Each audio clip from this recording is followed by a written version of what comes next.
Hello, friends, Romans, and also countrymen, and welcome to another PAX 10 game, Offspring Fling. We are taking a look at this because it is excellent and part of the PAX 10. Now, this is by a studio called K-Pulv, which is one guy, Kyle Pulver.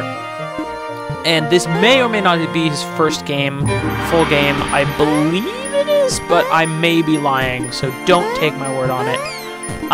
Now, this is a puzzle platformer with a sort of cute 8-bit-y style-ish, kind of pixelated style, with a wonderful soundtrack, which is actually available on Bandcamp. Definitely worth checking that out, because the soundtrack is quite unique for a game of this style. Now, this is available on his website, as well as on Steam for $8 on both Mac and PC. Now, I'm going to start with the visuals. This game has a very nice, unique style with its sort of 8-bitty, pixely style, but it doesn't fall into the same category as most games of the similar style, because most games of similar style make themselves look an awful lot like old, you know, retro 16-bit or 8-bit actual games, whereas this game takes a more modern look at the character design and level design, but through sort of an 8-bit lens, which is quite interesting and quite unique, and it gives a really nice cel-shaded look.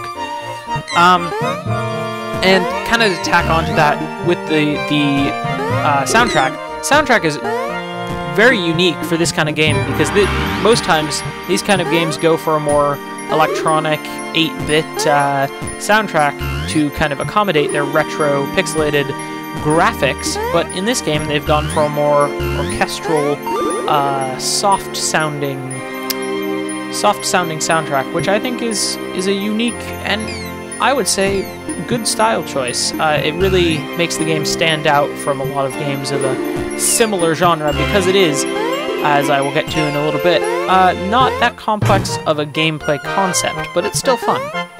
Now, the gameplay.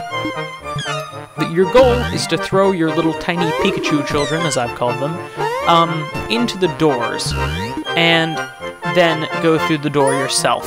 And so you have to solve puzzles to accommodate this goal, and get your children out. And this has been touted by K-Pulv himself as being a premier baby-throwing simulator, and I would agree. I think it's done its job wonderfully at that purpose. But as you can see, the goal here is just to pick up your small children and throw them into the little door to complete the puzzles. Well, to complete puzzles, you actually have to get your children. My train of thought is falling apart as we speak. Anyway, so as you can see here, I'm going back into the levels. I'm playing some different ones, some of the harder ones, to see how the gameplay gets more difficult. And I'm gonna say it's from what I played, it's fairly easy, and most of the mistakes you make are due to your own kind of stupidity. And I found that a lot when I was playing, is that, like, every time I made a mistake, it was usually my fault. Now, the only thing, as you can see here, I'm trying to throw my little kid onto this ledge. But the problem is, my kid makes me, essentially, because this game works on kind of a square grid, when I'm carrying my kid, I am essentially 2 blocks tall. Now, because everything is kind of on a grid system with blocks. Now, I would imagine I would be able to throw when I jump up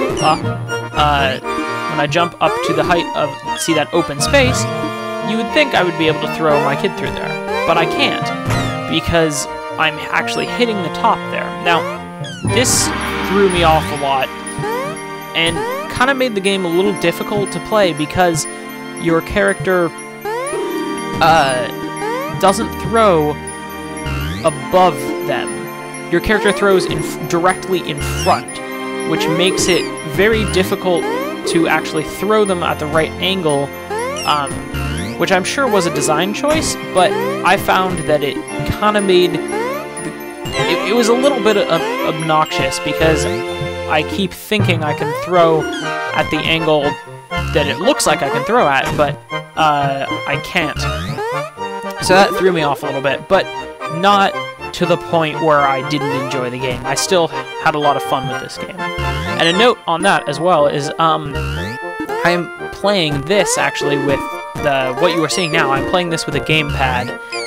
So this game does have gamepad support and is definitely worth playing with a gamepad, because I found the controls to be very tight, very smooth on the gamepad. Your character does feel a little floaty at times, but not too much. I felt like it was a manageable amount of floaty, because not everyone can have, you know, Mega Man 2's, you know, tightness of controls.